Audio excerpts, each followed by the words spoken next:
Happy 100th, Secretary Shultz. I'm Susan Johnson. I'm a United States Foreign Service officer retired and currently serving as the president of the Association for Diplomatic Studies and Training. ADST captures, preserves, and shares the experiences of America's diplomats through oral history. Everyone here at ADST, board, staff, and members, want to send you, first of all, our warmest congratulations and best wishes on this special occasion. And secondly, our heartfelt thanks for your unflagging support for the Foreign Service and for the practice of professional diplomacy. We wanted to send you our thanks and recollections and stories of working together via video. And we reached out to our colleagues at the American Academy of Diplomacy to help us invite others who've worked with you over the years who might like to join us.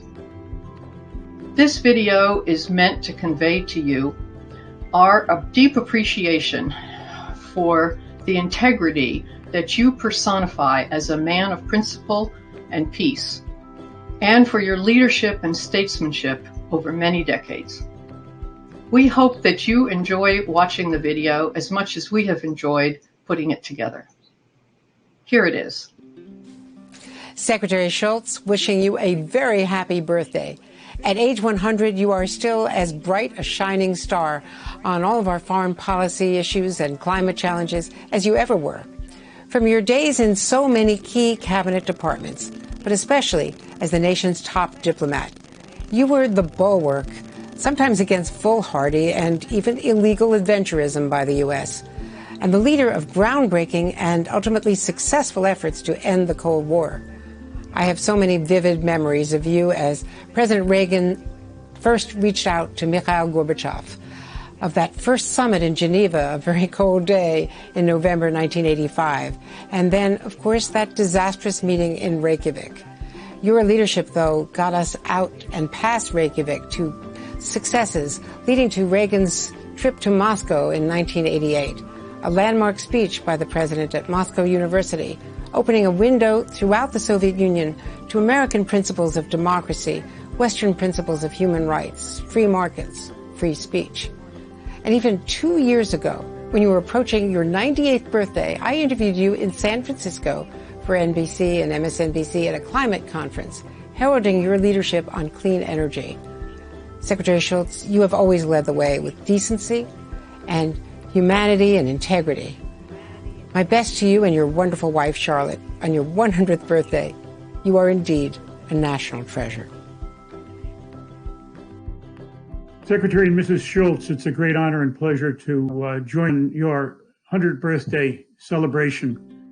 I enjoyed immensely working for you in the State Department and found that your leadership, indeed your inspiration for all of us, was very, very valuable and important. No one has in any way at all surpassed you in treating us with respect and as well listening to what we have to say, but with your own wisdom in hand, pushing back when that was necessary. And I recall one instance shortly after my name was put forward to be ambassador to El Salvador, but before my confirmation hearings, you had a very large meeting of almost everybody concerned with the country in your outer office. And there were long efforts to explain to you how significant it was and how important it was for us to take a role in postponing elections in El Salvador for the president. And you, in a moment, went right back to the great principles and values of the United States and told us all that we were a democracy and our role was not to postpone elections in countries or indeed anywhere. And that stuck and was something that I always kept in mind from then on, recognized in a very moment what was essential for us as a country. I can remember as well the importance of those elections and the fact the worst results didn't turn out at all, but indeed better ones did. We had a new president, Duarte of El Salvador, someone who was committed to ending death squad violence and inhumanities that were widespread in the country, and someone who not only was willing to pursue the military solution, but opened the door to a negotiated solution, and that was valuable. And I'm impressed by the notion the time that diplomacy was clearly like gardening. Had to be done every day, had to be checked. It was not inspiring, was drudged sometimes, but it produced results. And those results were things that we all admired and knew about. And I thank you immensely for that leadership and wish you all the best in your 100th anniversary. George, it is a great joy and an honor to raise my glass in honor of your 100th birthday. You are a true inspiration for all Americans. We are attracted by your towering intellect, unquestioned integrity, and passion for what is right, and your capacity for fun. Rod and I would talk about how much we enjoyed an evening with you and your wife. Your friends are legion, gathered over the years and from around the world.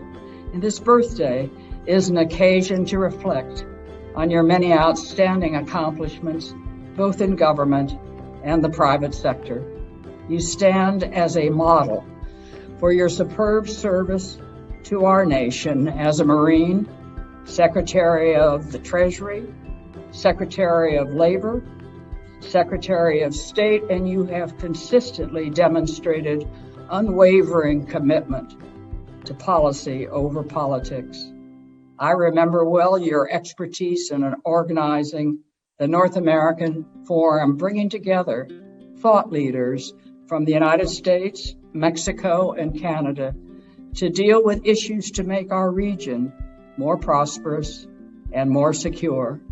I have two great photos of you in my office of our Track 2 meetings in China in 2010 and 2012, where you were brilliant in both. I was honored to serve with you on the Gilead board and recall well that you never missed a meeting and always came with a good idea. As Thomas Carlyle said, the history of the world is but the biography of great men.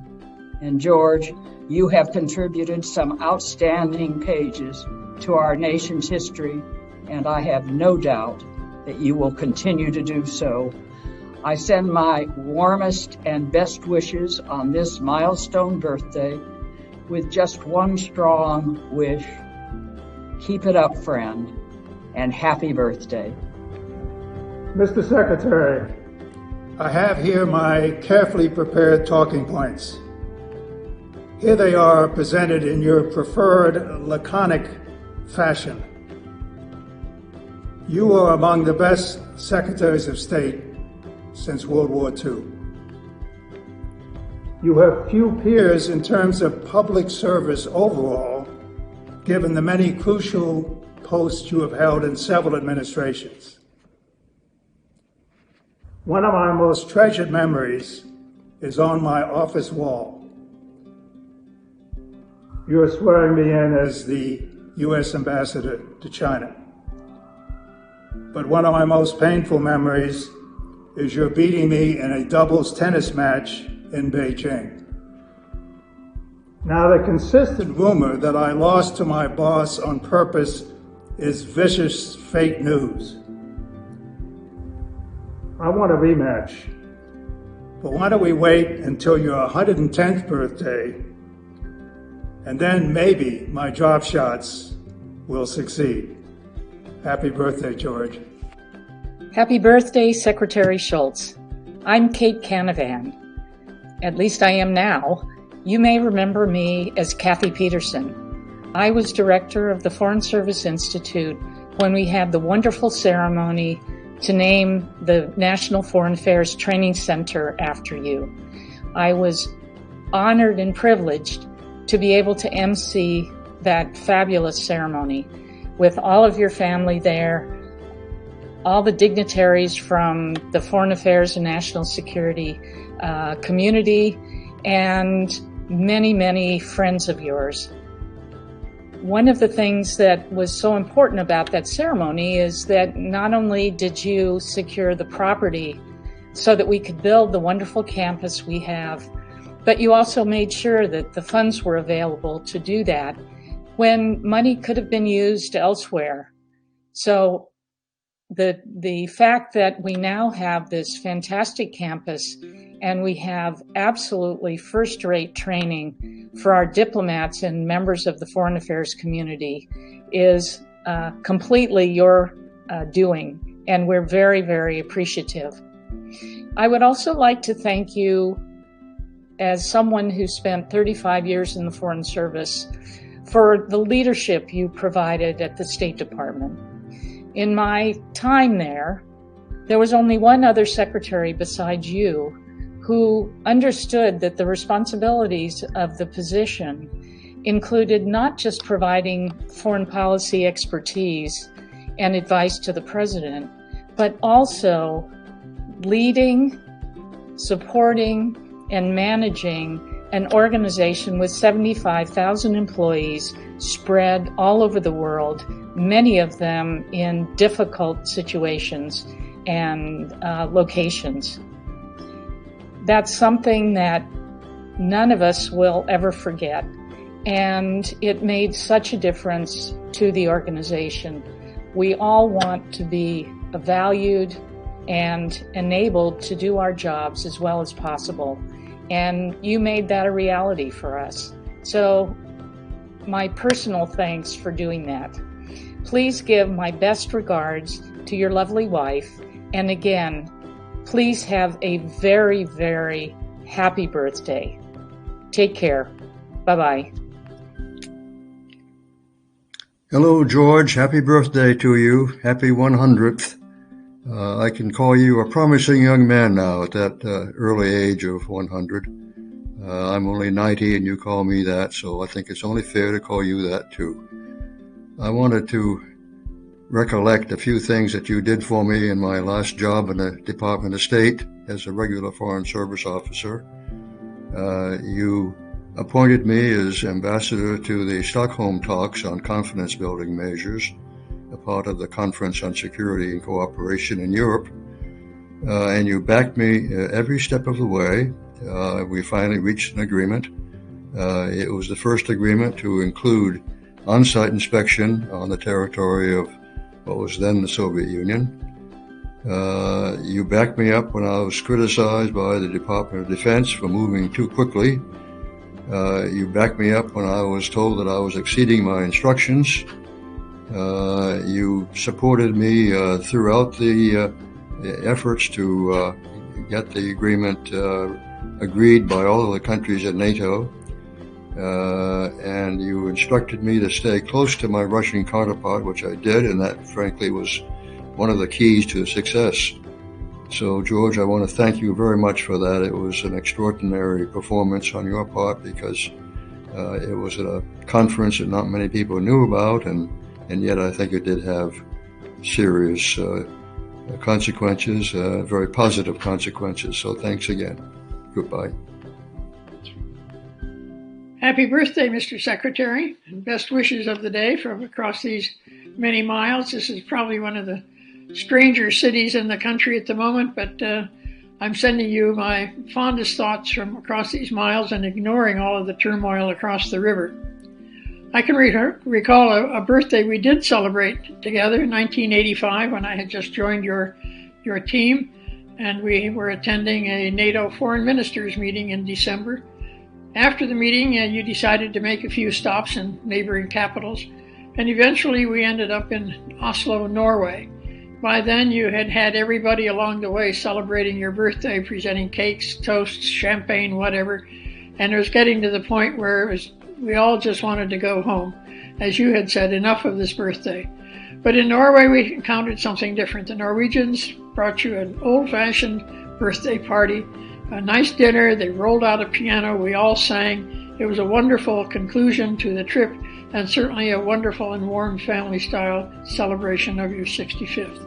I like to think that your 100th birthday is your new 65 and an opportunity to start out all over again. Ted and I both join in sending you best wishes of the day and of the occasion, sending our fond regards also to Charlotte, and hope that the year unfolds in a wonderful and warm way for you. Goodbye.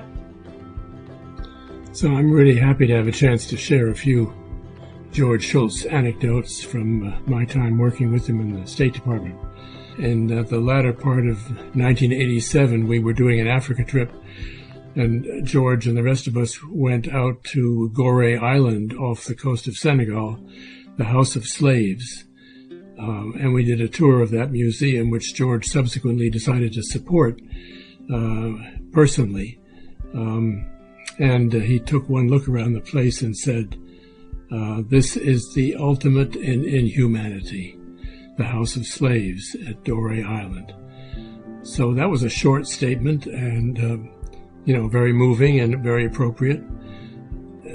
The thing that was so striking to those who had the privilege of working for George was that he understood the principle of delegation, not only upward but downward. He understood the art of empowering his own people, and it really made a huge difference to our ability to function. Always a man of principle. I remember so clearly in 1985 there was an occasion when all the executive departments that were involved in foreign policy were being told by people in the White House apparatus that there'd be lie detector tests administered in all the departments because of concern about leaks. And this was not necessarily concern about espionage, it was concern about leaks to the media. And again, George decided that this was a moment in which principles count, and in some famous words in the White House, in the State Department briefing room, he said, and I quote, "The minute in this government I am told that I'm not trusted, that is the day that I leave." That sent quite a clear signal across the executive branch. And it led to a kind of sorting out, ultimately, between the president and the secretary over in the White House. And the next weekend, I think the president was heading up to Camp David, and somebody in the press said, well, are you going to have Shultz take a lie detector test? Or are you going to take one, Mr. President? And Reagan said, neither of us will. So that was another example of principle being upheld and of President Reagan's sense of humor. Good morning, or whatever it is in California. Happy birthday, Mr. Secretary. Being asked by you and Chuck Rudman to become the deputy spokesman at the State Department still ranks as one of the most surprising moments in my life. If you remember, toward the end of your stewardship of the State Department, a story came out that you had a tiger tattoo for Princeton tattooed on your derriere. And sure enough, one day when I was giving the briefing, I was asked if I had anything to say about that tiger tattoo. And I looked very eager, and I leaned forward and I said, I'm not in a position to comment. And that still draws a huge roar of approval and laughter. So again, very many best wishes for your happy birthday, and here's to many more. Thank you. One day, Secretary Shultz called me into his office and said that the negotiations with the Soviet Union on intermediate-range nuclear missiles were moving into a more intense phase following the summit meeting with Gorbachev in Reykjavik. And he wanted to have a more granular understanding of the forces on both sides, the arguments on both sides, and so forth. He asked if I could come over to his house on Sunday, and we could spend a few hours going through the INF issues together, a learning session. And so, on Sunday morning, I rode my bicycle over to his house just outside Washington, and we sat down at his dining room table, and we talked about SS-20 missiles and Pershing IIs, the proposals on both sides, and the underlying concerns of the Soviets and the Europeans and the Washington agencies. After a couple of hours, he got up and said, let's go look at the news. So we moved to another room, and he turned on the television, and his wife, Obi, joined us, and the three of us sat down on a sofa to watch one of the Sunday morning news shows. Face the Nation, I think it was. And the show begins, and to my astonishment, one of the featured segments is an interview with George Shultz. He had gotten up early that morning and gone downtown and taped an interview and then come home for a session with me. At that time, Washington was convulsed with the Iran-Contra scandal. This was the headline news of the day. The National Security Council staff was caught selling arms to Iran and using the proceeds to fund a group seeking to overthrow the government of Nicaragua, both of which were against the law at that time. In return, Iran would seek the release of American hostages held in Lebanon. This had all just broken into the press, and issues were swirling in Washington about who authorized this. What did President Reagan know about it? Was it going to stop? On TV that morning, the interviewer had the Secretary of State, George Shultz, one-on-one, and she was determined to get to the bottom of this scandal and find out what was going on. She pointed out that the State Department had been going all over the world, pressing governments not to sell arms to Iran. And now it turns out the United States was doing just that. So, Mr. Secretary, what is going on? Secretary Shultz tried to frame this as a policy question. He said our policy is not to sell arms to Iran. And he explained why that makes sense. And he said our policy is not to trade arms or anything else for hostages. And he explained why that makes sense. She came right back and said, that has been our stated policy all along, and still arms were sent to Iran. Are we going to continue to send arms to Iran? The three of us are sitting on the couch watching this play out. Obi is making a fist, shouting, "Go, George, go!" I am sitting there transfixed. The secretary is very calm. On television, Shultz replies that our policy is not to sell arms to Iran. And as far as he was concerned, the answer is no. This will not continue. The interviewer moves in for the kill. She asks one last question. Are you speaking for the administration on this? Secretary Shultz says, no. So the interview was over, and arms for hostages was over too. The president now had no choice but to put a stop to it. Obi was jubilant. Great work, George, great. I was dumbstruck. Secretary Shultz simply said, let's get back to INF. And so we returned to the dining room table and resumed our seminar on SS-20s and Pershing II missiles, on Helmut Kohl and Margaret Thatcher, and the INF negotiations that would be intensifying with Gorbachev and Shevardnadze. Happy birthday, George. It's Jim Hoagland from Washington. And I just want you to know that you have made 100 years count in ways that few people have in the world's history. For the world's citizens, and most of all, for those of us lucky enough to have become friends and colleagues of yours and of Charlotte's. You made a lasting impression on me for the first time on October 12th, 1986 in Reykjavik, Iceland, which I still remember as if it were yesterday. Because Reagan and Gorbachev had been discussing the idea of banishing nuclear weapons from their arsenals, an idea that you had contributed so much to developing. They failed, and you walked out to brief the press with that failure written across your face and echoing in your words, because you knew that they had come very close, and you knew also that that suggested a fundamental change in history. You had developed the sense through your hard work with Gorbachev's aides on ending the Cold War. And you had a sense of it, a vision of it, long before many people did, as you well know. And you continued working and helped bring about the end of the Cold War, as few people have.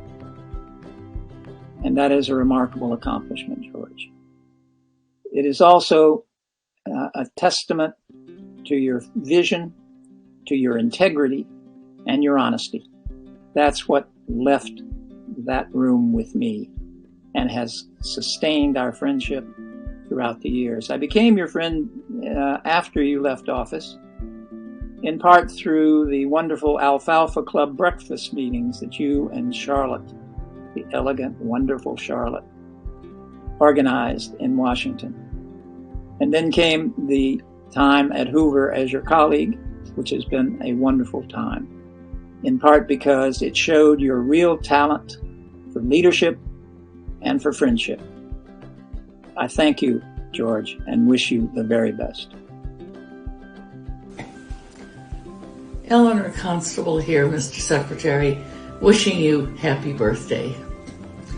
I joined the State Department in 1957 and retired in 1996, so I worked with a lot of Secretaries of State, and you were, hands down, the very best, no contest. I was the PDAS and later the Acting Assistant Secretary for the Economic and Business Bureau, so you and I worked together on a lot of issues, and as I recall, we occasionally disagreed rather sharply. Polish debt, financial rescue for Chile, sanctions against Libya. But you always listened to all of us. You paid attention to us. And it was so wonderful and impressive. In my case, on those particular issues, you paid attention to my arguments and ended up supporting me. And I will never forget that. And the other thing I will never forget is the fact that you are the only person I ever worked with who could intimidate me. You had a glinty-eyed stare that put us right in our place if we got out of line. Later, when I became ambassador to Kenya, thanks to you, you came for a visit. After the official goings-on in Nairobi, we went off to Kenya's famous Masai Mara game park. Right after we drove in, our driver got stuck in the mud. He was mortified. He'd been specially selected by the Kenyans because he had driven the Pope, and they thought he should be your driver. Well, again, the glinty-eyed stare. And I remember Obi saying, George, it's going to be okay, it's going to be okay. So I jumped out, I commandeered another vehicle, we got in, we drove off, and right around the first curve, we came upon a pride of lions, a beautiful, beautiful sight. You smiled. It saved the day. Happy birthday. Very soon after the Secretary took office, within days, Liberia's new president, the former Sergeant Samuel Doe, came to Washington. As one of his first official tasks, the Secretary made a courtesy call on Doe at his hotel. I went along. Doe had a grade school education and had seized office and had won office by killing his predecessor in the executive mansion. He spoke not standard English, but Liberian English, with an accent so heavy we had to look to Ambassador Bill Swing to explain Doe's meaning. To describe the meeting as awkward would be an understatement. As we drove back to the department, the Secretary looked at me with a smile and commented that perhaps he had not made a wise career change. Despite that experience, the Secretary later went to Liberia, where he talked to Doe into accepting a plan which called for Americans to be stationed in key government offices in a last-ditch effort to try to control the flow of government funds. Mr. Secretary, this is Bill Swing recording this message from Malaysia. I am absolutely honored and thrilled to be able to wish you a happy birthday, especially on this big one, your 100th. I have a very good recollection of my only meeting with you. You were most gracious to receive me. Chester Crocker, at the time the Assistant Secretary for Africa, asked you to receive me, and he and I came in together. You were cordial. You couldn't have been nicer to me. And before we started our meeting, you took me over to a very large globe in your office of the world. And you said to me, Mr. Ambassador, please show me your country. I thought he meant the country to which I was going to be. I thought you meant where I was going to be accredited. So I pointed at the time, I think it was to Liberia in West Africa. And you taught me a real lesson. You said to me, no, Mr. Ambassador. And you turned the globe to the United States of America and you said, this is your country, and please don't ever forget that. That's a lesson that was very, very valuable to me, and I'm sure you probably gave the same lesson to others. But what I learned from that was that ambassadors very often become afflicted with a disease known as localitis.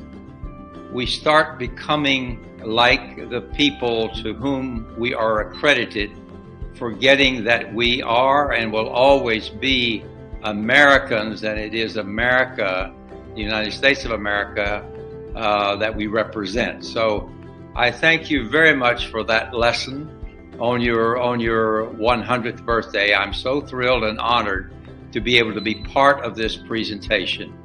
All the very best. Have a great birthday.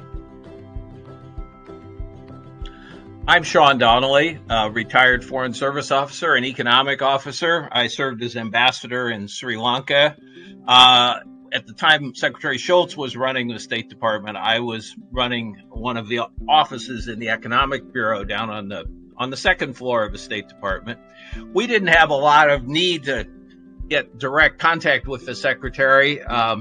We knew he had a lot of other things he was working on, but when those of us doing economics, we just how important it was and to have a real economist at the top of the State Department. And when we sent up our memos to the Secretary, he always understood them. He had good questions. Sometimes he'd call us up and ask for more details. He always did the right thing. It was really an inspiration. And of course, like everyone, I admired the Secretary for his integrity and his leadership and the vision that he brought to the department. It was a real inspiration to work for him. And then I just add that my late wife, Susan, was the president of the American Foreign Service Women's Association for a couple of years when Secretary Shultz was in office. So Susan had the opportunity to work with Obi Shultz, and how much she enjoyed that and found Mrs. Shultz to be just an incredible supportive woman and warm and doing so many things for the families and people who were serving in hardship posts. So I remember the times of Secretary Shultz and his wife so fondly, and I'm so happy to join so many other colleagues in wishing him a happy 100th birthday and thank him so much for everything he did for our department and our country. Thanks. Secretary Shultz, this is Dan Whitman here. I've always wanted to have a chance to thank you for a great thing you did on June 10th, 1987, at the G7 in Venice, Italy. I think you can remember the logistics, sir. Commandeering small boats, vaporettos, to distribute information and wireless file information. No such thing as a computer or a cell phone. I was a junior USIA officer stationed at the Press Information Center, which consisted of one chair, one folding card table, and one landline provided by the Italian government. I sat there one day and a call came in from a Soviet TV journalist who said to me, "I've interviewed every president since President Kennedy. I wish to interview Secretary Shultz. I said, I don't know. Give me your name and number, and maybe we can get back to you. You know, sir, there are 7,000 journalists here trying to get stories, and there aren't many. He said, very well, take my name and number. I put a ripped piece of envelope in Robert Redmond's hotel room slot in the one-star hotel we were all staying in. Voila, you accepted to give an on-camera interview as I was accompanying the Soviet journalist and his cinematographer, his cameraman, in a noisy motorboat to the island of San Giorgio Maggiore, where you were, I think, in the Cipriani. The journalist said, how's this going to work? I said, I don't know. Tell me your questions. I'll write them on these little cards, and we will put them to the secretary if he agrees. You can ask the question in Russian. The secretary will answer in English, and then you will do a voiceover. You get about 5 minutes with the secretary. What you did, sir, that was so fantastic that day, when we proposed this unlikely scenario to you, you immediately agreed. You said, for the record, that the current talks for the INF, what became the INF treaty, would yield the first voluntary giving up of an entire class of weapons between two rival countries in the history of mankind. Perhaps 100 million Soviet viewers got your message. Thank you so much for your humanity and your flexibility in giving that marvelous interview. Thank you. Dear George, I'm honored and delighted to join in the tributes to you on the occasion of your landmark birthday. You've already established many landmarks in your personal achievements, your vision and integrity, and your contributions to public service in our country. Our acquaintance predates your time in the State Department. You may recall that my late husband, Helmut Sonnenfeld, accompanied you when you were Secretary of the Treasury on your mission to the Soviet Union in the summer or early fall of 1972, shortly after the first Nixon-Brezhnev summit in Moscow. Later that year, you conceived the idea of a second Treasury Undersecretary position to focus on the international political aspects of international economic affairs, and you invited Hal to join you in that post. Hal was a career State Department official detailed to the NSC, where he focused on the Soviet Union, Eastern and Western Europe, and U.S.-Russian affairs. He was honored to be nominated to join you in the Treasury Department. The President made the formal nomination, but it got stuck in the Senate Finance Committee. And several weeks later, after Henry Kissinger had been named Secretary of State, the powers that be decided to pull Hal's nomination from the Treasury Department and instead send him back to the State Department as counselor. I imagine he continued to work with you from time to time, and I know that he admired you greatly. On a personal level, I recall clearly when Hal and I were invited to join you and Obie at your home in Bethesda, just off Massachusetts Avenue, for a Sunday supper with a few friends. And what I remember most clearly is that you, George, knelt in front of the fireplace and grilled the steak over the open fire. Now that was a one and only, as far as I know. A few years later, Hal and I and the family were honored when you joined us for the 60th birthday surprise party for Hal, which I arranged in October 1986. So your pictures are in our family album. Hal died 8 years ago this month. I know he would join me in wishing warm congratulations for your 100th birthday, another Shultz milestone. With best, warmest regards, Margie Sonnenfeld. Happy 100th birthday, Mr. Secretary, from Michael and me. It's been an honor for Bonnie and me to work with you directly on your staff as well as on the line. I think supporting your work as Secretary of State always made us feel as if we had a hand in shaping the exciting events of the day. But that work also involved, as you've pointed out, tending the garden of diplomatic relationships. And on both fronts, for us, it meant moving lots of paper in Washington and logging thousands of miles on the road with you.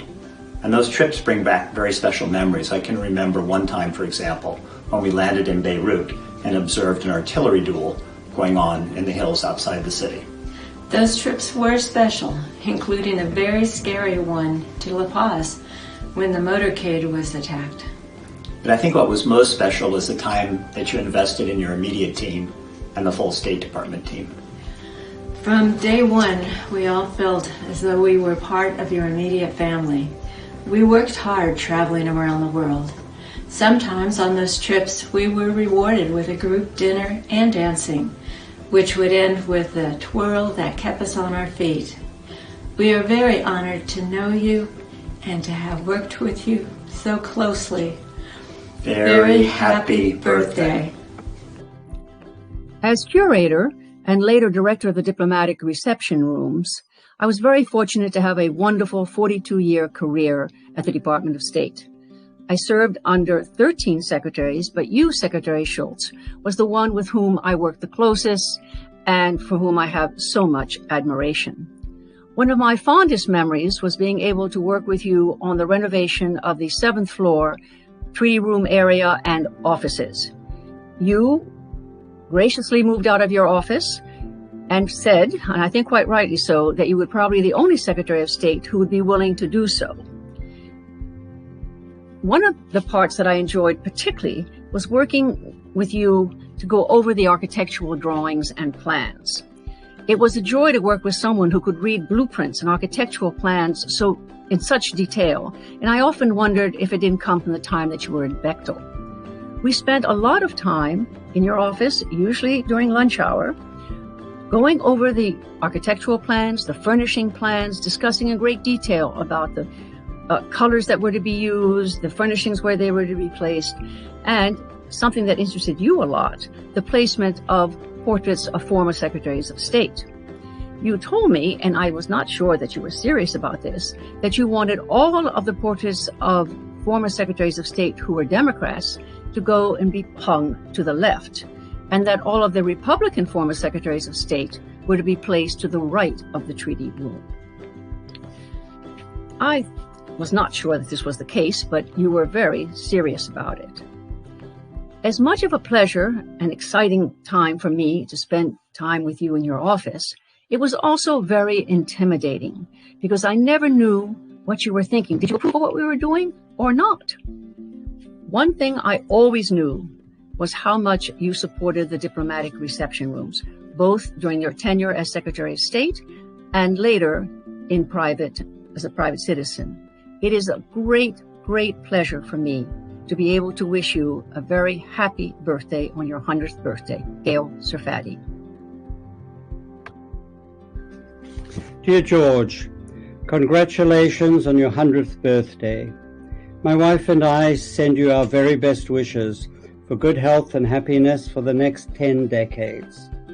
Among your lasting achievements, the joint decision you made with Clement Conger to redesign and rebuild the offices of the Secretary and Deputy Secretary of State and the treaty ceremony rooms on the 7th floor of the State Department building may rank as a small event.